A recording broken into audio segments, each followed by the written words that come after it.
काहे गेली इतना दूर के छोड़ी दिल जानू छेलो कवन कसूर के दिलवा पछुरिया चलैली गे दिलवा पछुरिया चलैली गे पागल कहीं कहीं पागल बनैली गे पागल कहीं कहीं पागल बनैली गे मंगिया में सिनुरा सजैली गे मंगिया में सिनुरा सजैली गे पागल कहीं कहीं पागल बनैली गे पागल कहीं कहीं पागल बनैली गे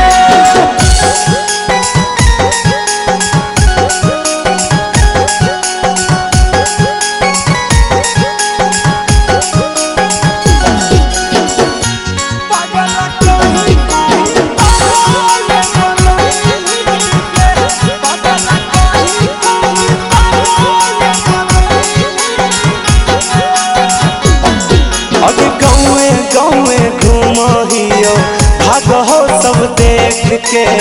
कोई नया सटो हमारा रोटियो तो फेंक के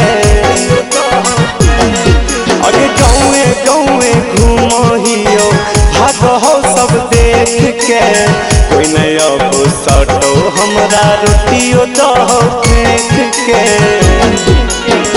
पत्थर करे जहाँ बनैली गे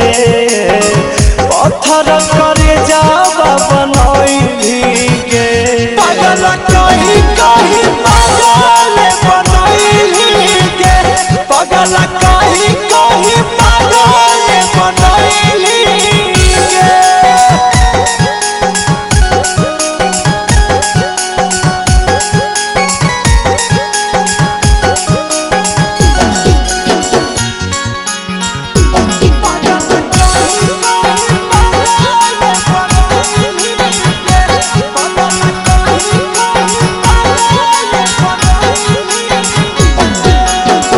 कौन कसूर वाले सुख हम छीन गे भटकहियो रतियो में लाग हम नीन गे कौन कसूर वाले सुख हम छीन गे भटकहियो रतियो में लाग हम नीन गे अनुज के काहे बिसरैली गे राजू के